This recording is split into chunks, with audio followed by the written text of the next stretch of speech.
Welcome to the Cory Lee Show, where our focus is on building leaders and transforming culture. My name is Cory Lee, and in each episode, I aspire to ignite something on the inside of you that encourages you to grow yourself and to make an impact on the world around you. Welcome to the Cory Lee Show.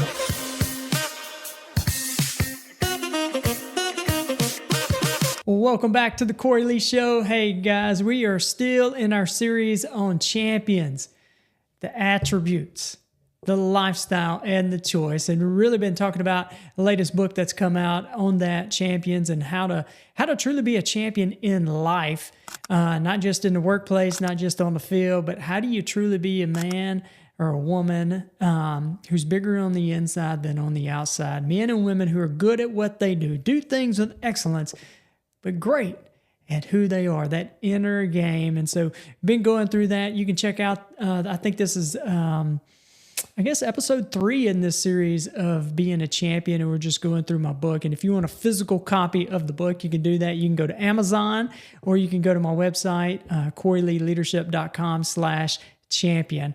And in fact, you can actually type in a discount code for 10% off on my website.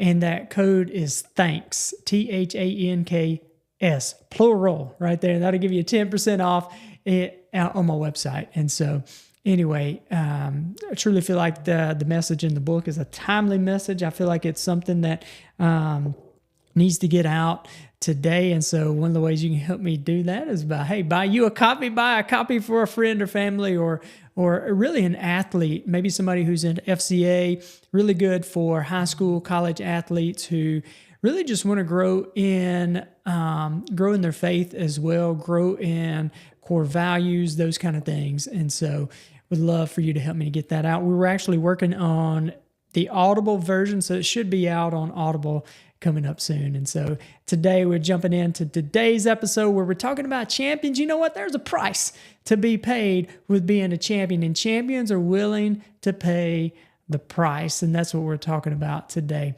Champions are also passionate. And I want to read you a quote by Pastor Philip Brooks. He said, "Sad will be the day for every man when he becomes absolutely contented with the life that he is living, with the thoughts that he is thinking, with the deeds that he is doing, when there is not forever beating at the doors of his soul some great desire to do something larger, which he knows that he was meant and made to do because he's a child of God." Oh, so can somebody in the back say amen? There we go, right? Like, people of passion, they stand out, right? And many people get caught up in their wake. Others will choose to criticize because, you know what? Passionate people, they are offensive to the passive. That's the reality. The reality is passionate people put things in motion, and it stirs others to action. The burning fire on the inside of them becomes contagious, and it sparks a flame of action in others. Champions are passionate, and passionate people elevate those around them to heights that they had never even considered before. See, champions, as a champion, you got to catch fire. You got to catch fire to make an impact. Weak desires will always bring weak results. Several years ago, I was out walking around in our neighborhood, and I was praying, and I began to ask the Lord, like, why are we still living here? Why are we still living in Tupelo, Mississippi? We had been living in Tupelo for 11 years, and I was wondering about the purpose for which me and my family were here. And as I was praying, he stopped me in my tracks when he said something to me, but it really shifted my perspective. He said, why are we still here is the wrong question. A better question is, what can we do here? Wow, think about that. Then he said, oh, by the way, so you can't make a difference if there's indifference in your heart. How about that? See, champions cannot make a difference if there's indifference in their hearts. Apathy and indifference lead to inaction and ineffectiveness, and it should never be mentioned among your attributes. When champions are indifferent, nothing provokes them to the point that they will go all in to make something happen. They become satisfied with the status quo and business as usual. See, you are a champion. My friend, you are a champion. You are called to leave a mark and to move your generation forward. Do not allow yourself to become apathetic. Do not allow yourself to be indifferent or selfish to the point that you come in and go out of this world and leave it unchanged. Place your thumbprint on the hearts of those in this generation, prepared this generation to take the baton and run in their own generation. Prepare them in such a way that when the baton is passed to them, they are fully equipped to run further, run faster, to build higher, to build bigger, and to build better. Champions are passionate. Champions also pay the price. Jimmy Johnson, he said, the difference between ordinary and extraordinary, hey, it's just a little extra. It's just a little extra. When my wife and I, we had first, a few years ago, we had opened up our first business, physical therapy clinic. Man, we didn't know anything about business. We didn't know anything about leadership and leading other people. However, we did know how to make other people feel good, feel welcomed, and feel valued. And because of this, our business began to grow. It began to grow pretty rapidly. And it got to a point where we needed to hire someone. And I'll be honest with you, for me, this was this was probably one of the scariest, the most nerve-wracking moments in our business up until that point, because I realized that as the leader, that the decisions I made, now they didn't just affect me and my family. Now they affected somebody else's family. And I had to grow. John Maxwell calls this the law of the lid, that if you lead anybody, if you lead anything, if you lead a large organization, if you lead a small team, if you lead a Sunday school class, if you lead a community group, whatever it is, as the leader, you are the lid on that group. Your team, your group will never surpass your ability to lead. And so let's say if on a scale of 1 to 10, I'm a 5-level leader, then my team will never surpass a level 5. They will always be a 4, 3, 2, or 1 because I am the lid. But if I grow, if I raise my lid, then the potential of my team goes up as well. And so I realized this. I realized I needed to grow. I needed to get better. And so I began to read and to listen to as many books as I can or could. And one thought leader that I really liked is one of my favorites. You've probably, if you've listened to any of the podcasts, you've heard me quote him many times. His name is Jim Rohn. I like me some Jim Rohn. This man had a very unique philosophy on life and leadership.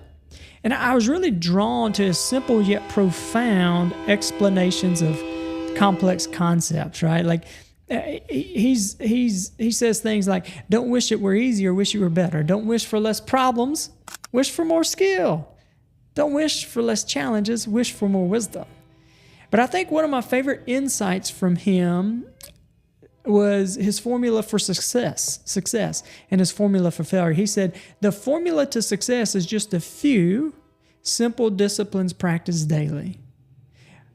But check it out. The formula for failure is just a few tiny errors in judgment repeated every day. How about that? Think about that for a moment. Like, success and failure are rarely overnight things. Like, rarely is it one giant leap, one giant fall. Success and failure are typically the result of consistent actions and thoughts repeated over time. No one goes to sleep and then wake up the next morning and then unintentionally and all of a sudden become a success. Success is a few simple disciplines performed day in and day out. Day in and day out. Yeah, I call it the most boring key to success. It's consistency. Discipline and consistency are the two most boring keys to success. But all pass, y'all. Every single one of them requires consistency. Most people, if you're listening, most people are not successful in their businesses or their roles or their organizations, not because they lack talent. It's not because they lack support, but rather because they don't understand that in order to be successful, you got to be consistent. See, champions pay the price of discipline, consistency. Anybody can be good once, but the champion, it's a way of life because they fall in love with the process. See, if you plan to live like a champion, you got to fall in love with the process. The majority of people, they want to hold up the trophy and say, man, I did it. Look what I did. And they want to imagine all the benefits of being a champion. But they don't really like to pay the price of going through the process. But it's in the process that you become bigger on the inside than on the outside. Even so, the challenge of the process is that no one celebrates the work that goes unseen, right? Like they don't hand out trophies or blue ribbons or pat you on the back during the process. There isn't anyone celebrating you or cheering you on as you grind through the mundane, but every path to victory comes about through this route. Joe Frazier, he said it like this. He said, champions aren't made in the ring. They just merely recognize there. That thought, that quote, it really speaks to the work that's done in the dark that prepares one for the spotlight. It's the process. One of my favorite Proverbs, it's Proverbs 20:21. It says, an inheritance gained quickly at the beginning, it will not be blessed in the end. The author of this proverb, King Solomon, what he's saying is that if we receive something of great value before we're ready to receive it, then it will ultimately be lost. See, the thing on the outside is bigger than we are on the inside. But we want to be men and women who are bigger on the inside than on the outside. It comes down to a decision of character. See, skills and ability, they can get you an invitation into the room. They can create opportunities, but it's character. Character is what keeps you there and keeps the invitations coming. See, paying the price is the decision to be bigger inwardly than outwardly. What's interesting, though, about having good character is that the majority of individuals can seem to have good character as long as things are going their way. As long as things are going good, right? But what about when things shift and people begin to get squeezed? When you squeeze a lemon, you're going to get some lemon juice. When you squeeze an orange, what you going to get? You're going to get some orange juice, right? When a piece of fruit gets squeezed, what's on the inside will come out. When people get squeezed, their true character, good or bad, that's what's revealed. Hey guys, I hope you are enjoying this episode of the Cory Lee Show. Y'all, I am on a mission to build leaders and to transform culture. So if you're looking for a speaker who speaks directly to the heart, a mentor to come alongside you and your team, or if you're in a position where you're looking for a personal coach who embraces where you are and also believes in who you could become, then I would be honored to walk this path with you. Simply reach out to me on my email at Cory@CoryLeeLeadership.com. Look, let's make your vision a reality. Contact me and together we'll navigate the path from aspiration to achievement. Your transformation, it starts now. I recently heard an interesting story about a minister who found his reputation on the receiving end of some negative pressure, right? So more specifically, this individual was being publicly criticized by another local pastor. And the local newspaper, they caught wind of the gossip and thought they had something and they wanted to just fan the flames a little bit, So they went to the criticized pastor and they went and asked him what he thought of the other pastor. You see what they're doing, right? They trying to stir something up. But without missing a beat, this guy, he began to say how intelligent this other pastor was, how creative he was, how caring he was towards the flock that he led in his community. And the reporter, was kind of put off. The reporter responded with something to the effect of, but that's not how it sounds like he thinks about you. And the pastor said, yeah, that's true. But you asked me what I thought about him, not what he thinks about me. Come on. See, how do you handle pressure? How do you handle the criticisms and the critiques? How do you respond when others take advantage of you? We say in sports that an athlete who stays composed under high pressure has ice in their veins, right? They got ice in their veins. The pressure does not rattle them. But being a champion invites the critics. Those who want something for nothing and those who just like to see champions be knocked off. See, targets of this nature are not placed on the backs of losers. They're not placed on the backs of critics, but rather on the backs of winners. How someone responds in the situation defines whether they are typically a winner or truly a champion. So let me ask you, how do you respond when things don't go your way? How do you respond when the accolades begin to come your way? See, I believe character is revealed in the moments of despair and in the moments of glory. Champions experience both, which serves as a dual force that drives growth and resilience. Our oldest son, he is, well, all three of them really, but our oldest son, he's the one that really kicked it off for us. He's passionate about soccer, and since probably since he was about 3 years old. My wife and I, we were athletes, but we didn't know anything about soccer. So we were starting from scratch. And so to support him and to help him improve, we had a lot to learn ourselves about the game. And it was a steep learning curve for us, but it was definitely worth the intentional time and effort to see him grow as a player. And as a 7th grader, he made the varsity soccer team for the high school team. And it was really something that I really am proud of for. And early upon his joining the team, we were receiving heavy praise from the coaches and his teammates about his abilities. They were talking about how good he was. And obviously this made him feel good, right? And as a parent, it made me feel good. But over time, a couple of his teammates began to give him a little hard time, right? He's the youngest one on the team, a little small guy like me. And I could tell that he was beginning to get discouraged. And the ridicule was beginning to get to him. So we had a bit of a conversation about the importance of holding those two things in tension, right? Like the highs of being a champion and the lows of being a champion. Because he is a champion. He needed to know that he would experience more of each of those moments. I needed him to see that the current disappointment and discouragement were only glimpses, not the full picture. And I had to remind him of all the things that were said about him and all the moments of success that he had experienced up until that time.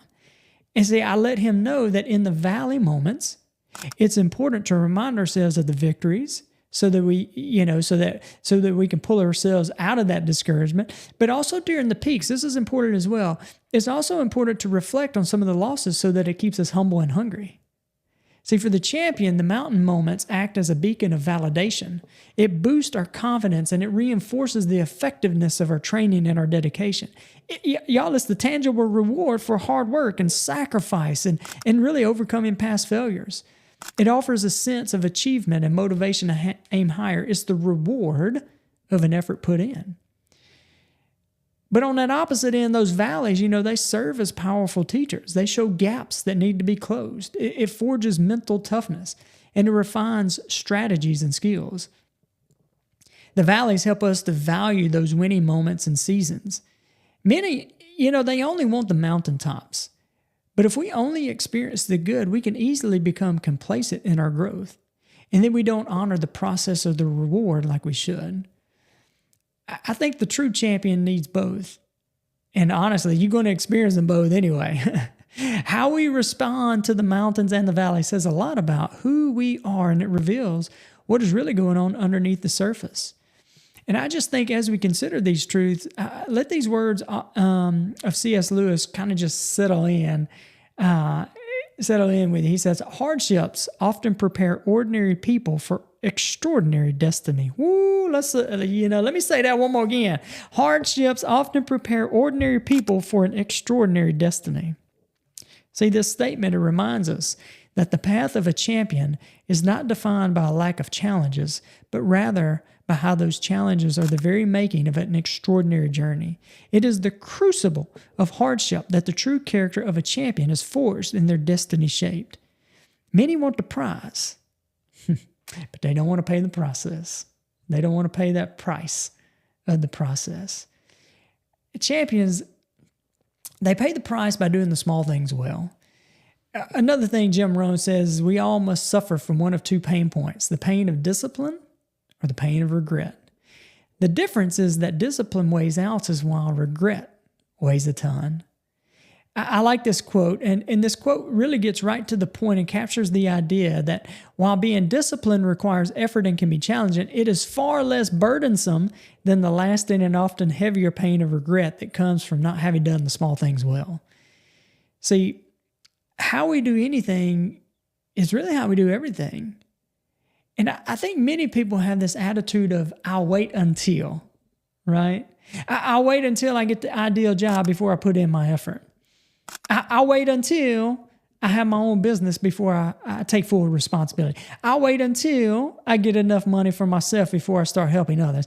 I'll wait until my career gets stabilized before I, spend focused time with my friends and family. But I want to suggest to you that I will wait until is not a strategy for success. John Rockefeller said, I never would have been able to tithe the first $1 million if I never had tithed on the first salary, which is $1.50. right? See, we pay the price of developing the habits of a champion long before becoming a champion. We do it while we are still in the process of developing. We act and carry ourselves the way that a champion does in our current moment, here and now, long before the title has ever been received. Champions may become crowned champion or recognized publicly as a champion in an instant and in a moment. But it's the journey to becoming a champion begins with the decision. It's the decision to cut ties with being average, cut being good, and cut compromise, and deciding to do everything you do with excellence, to do the small things in a great way. See, a champion becomes a champion within themselves the hours, the months, the years before anyone else even takes notice. Jesus said, he who is faithful in a very little thing is also faithful in much. And he who is dishonest in a very little thing is also dishonest in much.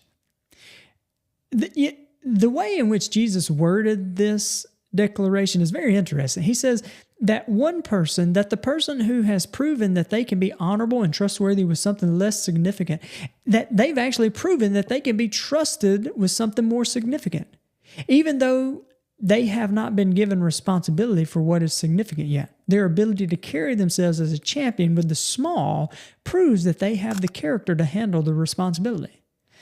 Meanwhile, on that flip side, the one who is unfaithful with the small proves by their lack of honor that they aren't ready for what is significant. Champions pay the price. You, my friend, are a champion. Pay the price of disciplined effort over time. Know the season or the practice, know that the season or the practice of discipline is not wasted time. Though you may not see the fruit immediately, be confident that the outcome is sure to come. If you want to hold up the trophy and say, man, I did it, I just want to encourage you, fall in love with the process. Pay the price of the process. And so, hey, that's part of my book, Champions, the attributes, the lifestyle, the choice. As we talked about, champions pay the price. And again, you can get that on Amazon. You can get it on my website, CoryLeeLeadership.com/champion. I also have it in the show notes below. But I really just want to encourage you that many times we want to skip the process, right? We want to microwave it. And in this Instagram instant oatmeal world, we want to microwave it, but it really comes through in a crock pot. It's a slow crock pot. And really it's in that crock pot or in the process that we become men and women who can stand under the weight of responsibility that comes. And so I truly want to encourage you, just dive into the process and fall in love with the process. And so I hope today has added value to you. If it has, I would love to hear from you. I would truly love to hear maybe some things that have stood out to you, maybe something that you've been thinking on, maybe something that stood out to you. I'd love to hear that. And so make sure you like and subscribe so you can stay up to date with the latest episodes of The Cory Lee Show.